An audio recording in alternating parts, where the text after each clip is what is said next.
வணக்கம் நண்பர்களே, welcome to my channel CCF உங்கள் cricket with mister cocktail furious. இப்போ நம்ம டிஸ்கஸ் பண்ண போற டாபிக் SA20 2025 மேட்ச் 18 ஓட ரிவ்யூ தான் பார்க்க போறோம். Between Durban Super Giants versus Paarl Royals. இந்த மேட்ச் டர்பன் சூப்பர் ஜெயின்ஸோட ஹோம் கேம். இந்த சீசன்ல அவங்க ஹோம்ல பயங்கரமா சொதப்பி இருக்காங்க, அது எந்த டவுட்டுமே இல்லை. அண்ட் இந்த மேட்ச்லயும் வந்து பாத்தீங்கன்னா சொதப்பிட்டாங்கன்னு தான் சொல்ல முடியும். பட் ஒரு எண்ட்ல பால் ராயல்ஸ் இந்த SA20 2025 எடிஷன்ல டாமினேட் பண்ணிருக்காங்கன்னு தான் சொல்ல முடியும். தொடர்ந்து ஒரு 4-5 மேட்சா வின் பண்ணி இப்ப டேபிள்ல வந்து பாத்தீங்கன்னா நம்பர் 1ல சும்மா கன்னு மாதிரி வந்து நிக்கிறாங்க. அதுக்கு அவங்க என்டையர் டீமுக்கு நம்ம கிரெடிட் கொடுத்தாகணும். ஆஸ் வெல் அஸ் டேவிட் மில்லரோட கேப்டன்ஷிப்பும் வந்து பாத்தீங்கன்னா சூப்பரா இருந்துச்சுன்னு தான் சொல்ல முடியும். அண்ட் இந்த மேட்சை பொறுத்த வரைக்கும் எடுத்துக்கிட்டீங்கன்னா டர்பன்ல இந்த சீசன்ல எல்லாமே ஸ்லோ விக்கெட் தாங்க.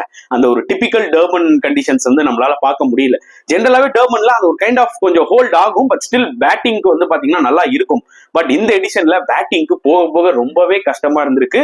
இது டர்பன்ல மட்டும் இல்ல, ஒரு சில சவுத் ஆப்பிரிக்கன் பிச்சர்ஸ்லயும் வந்து பாத்தீங்கன்னா இந்த சீசன்ல அப்படிதான் இருந்திருக்கு. அப்பார்ட் ஃப்ரம் செஞ்சுரியன் சொல்லலாம். ஈவன் ஜோனஸ்பர்க் கூட வந்து பாத்தீங்கன்னா kind of typical Johannesburg wicket நம்மளால பார்க்க முடியல இந்த சீசன்ல. சோ இந்த விக்கெட்ல டாஸ் வின் பண்ணி பேட்டிங் எடுக்கிறது கரெக்டான டிசிஷன் தான். அந்த வகையில தான் வந்து பாத்தீங்கன்னா Durban Super Giants toss win பண்ணி பேட்டிங் எடுத்தாங்க. ஒரு வழியா என்னோட வீடியோல ஃபர்ஸ்ட் மேட்ச்ல இருந்து நான் சொல்லிட்டு இருந்தேன், குவிண்டன் டிகாக் கிளாசன்லாம் வந்து பாத்தீங்கன்னா ரொம்ப கீழே இறங்கி ஆடுறாங்க, அவங்கலாம் வந்து ஃப்ரண்ட்ல ஆடணும் அப்படின்னு சொல்லி மேட்ச் டு மேட்ச் சொல்லிட்டு இருந்தா அவங்க காதுல விழுந்துருச்சு போல இருக்கு. இந்த மேட்ச்ல வந்து பாத்தீங்கன்னா குவிண்டன் டிகாக் ஓப்பனிங் இறக்கிட்டாங்க. பிளஸ் ஹென்ரி கிளாசனும் வந்து பாத்தீங்கன்னா நம்பர் 3ல வந்து இறங்கினாரு. எல்லாமே கரெக்டா தான் இருந்துச்சு. இவரும் டிகாக்கும் வந்து பாத்தீங்கன்னா நல்ல ஒரு நாக் ஆடிட்டு போனாரு, 43 ரன்ஸ் கிட்டத்தட்ட. பட் அன்பார்ச்சுனேட்லி கிளாசன் வந்து பாத்தீங்கன்னா இந்த டோர்னமெண்ட்ல கம்ப்ளீட்டா ஃபெயிலியர். இது இருக்கும் ஒரு பெரிய இன்னிங்ஸும் ஒரு விளையாடல. அவரோட அந்த அவுட் ஆஃப் ஃபார்ம் ஒரு மிகப்பெரிய கன்சர்ன். அதனாலதான் இன்னைக்கு பாட்டம் ஆஃப் த டேபிள்ல டர்பன் சூப்பர் ஜெயின்ஸ் இருக்காங்க. ஏன்னா ஹென்ரி கிளாசன்லாம் வந்து பாத்தீங்கன்னா on is day game win பண்ணி கொடுத்துருவாரு. ஆனா அவரால் ஒரு மேட்ச் வினிங் இன்னிங்ஸ் கூட இந்த சீசன்ல விளையாட முடிச்சு கொடுக்கல. அதுதான் வந்து பாத்தீங்கன்னா பெரிய மைனஸா வந்து ஆக்சுவலா அமைஞ்சிருச்சு டர்பனுக்கு. ஒன்னும் பண்ண முடியாது. அவங்க எடுத்த அப்ரோச் வந்து கரெக்ட், புரியுதா உங்களுக்கு? குவிண்டன் டிகாக் ஓப்பனிங் இறக்கி விட்டாங்க, கிளாசன் நம்பர் 3ல இறக்கி விட்டாங்க. அன்பார்ச்சுனேட்லி கிளாசன் தான் வந்து கிளிக் ஆகல. அண்ட் நான் திருப்பியும் சொல்றேன், பிரீட்ஸ் வந்து பாத்தீங்கன்னா நல்லா பேட்டுக்கு வந்துச்சுன்னா விளையாடுவாரு.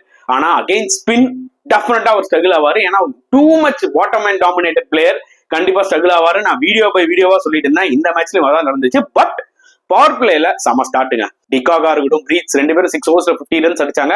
பட் மேஜர் கான்ட்ரிபியூஷன் டிகாக் தான். ஏன்னா அந்த லாஸ்ட் இந்த 6th ஓவர் இருக்கு பாத்தீங்களா, இஷான் மலிங்காவை போட்டு பொழந்து எடுத்தாங்க. கிட்டத்தட்ட 20 ரன் அந்த ஒரு ஓவர்ல. அதனாலதான் அவங்களால அந்த 50 ரன்ஸ் அடிக்க முடிஞ்சது. எப்போ வந்து பாத்தீங்கன்னா அப்புறம் பிரீட்ஸ் அவுட் ஆயிட்டாரு. எப்போ டிகாக் அவுட் ஆனாரோ அப்பவே அந்த மொமெண்டம் போயிடுச்சு. டக்குன்னு விக்கெட்ஸ் விட ஆரம்பிச்சாங்க. Okay, Durban Super Giants as usual. அதான் சொல்ல வரேன், இந்த டீம் வந்து too dependent upon de Kock and Klaasen தான். எல்லா மேட்ச்லயும் பாருங்களேன், டிகாக் தான் கொஞ்சம் கான்ட்ரிபியூட் பண்ணிருப்பாரு. மற்றபடி வேற யாரும் பெருசா ஒண்ணுமே அடிச்சிருக்க மாட்டாங்க. லோ டவுன் ஆர்டர்ல JJ ஸ்மித் இந்த மேட்ச்ல 22 பால் 32 ரன். அவர் அடிக்கலன்னா வந்து பாத்தீங்கன்னா இந்த ஒரு 142 ரன் கூட வந்திருக்காது ஆக்சுவலி. சோ அதனால டெஃபினட்டா டாஸ் வின் பண்ணி பேட்டிங் எடுத்து ஒரு 160 அவங்க அடிச்சிருக்கணும் இந்த விக்கெட்ல. 142 வந்து பாத்தீங்கன்னா ஐ don't think so it's a winning total. புரியுதா உங்களுக்கு? ஒரு பக்கம் பால் ராயல்ஸ் ஒரு போலிங் எடுத்துட்டீங்கன்னா ஆஸ் யூசுவல் சேம் டெம்ப்ளேட் தாங்க. அவங்களோட ஃபாஸ்ட் போலிங்கும் கொஞ்சம் அடி வாங்குது மேட்ச் டு மேட்ச். பட் அவங்க கிட்ட 3 ஸ்பின்னர்ஸ் இருக்காங்க, கன் ஸ்பின்னர்ஸ் இந்த சீசன்ல. ஒன்னு ஃபார்ச்சூன் வேற லெவல்ல போலிங் போட்டு இருக்காரு இந்த என்டையர் சீரிஸ். அவரோட எக்கனாமி ரேட் எடுத்து பாருங்க, 3 கீழே இருக்கும். இந்த மேட்ச்ல 4 ஓவர் போட்டு 13 ரன் 1 விக்கெட், சரியான ஸ்பெல்லு. இன்னொரு பக்கம் முஜிப் ஆல்வேஸ் வந்து பாத்தீங்கன்னா ஒரு விக்கெட் டேக்கர். அவரும் வந்து பாத்தீங்கன்னா க்ரூஷியல் 2 விக்கெட்ஸ் எடுத்தாருங்க. அவர் தான் டிகாக்கே அவுட் ஆகுனாரு, கிளாசனையும் அவுட் ஆகுனாரு.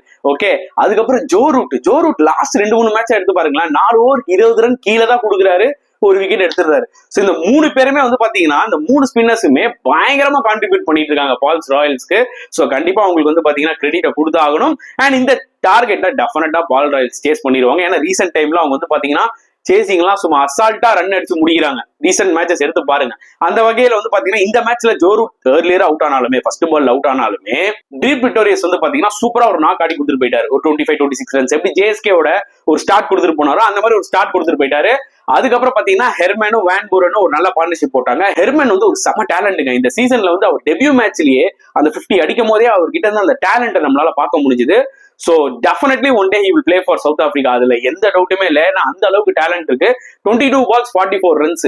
அந்த பவர் பிளேவை பங்கமா யூஸ் பண்ணாருங்க. அவருக்கு தெரியும் இந்த பிச்சு போக போக ஸ்லோ ஆகும்னு சொல்லிட்டு பவர் பிளே அடிச்சு கொடுத்துட்டு போயிட்டாரு. சம பால் ஃப்ரம் 150 அவுட் ஆயிட்டாரு. இல்லைன்னா இவர் நின்னே முடிச்சு கொடுத்துருப்பாரு.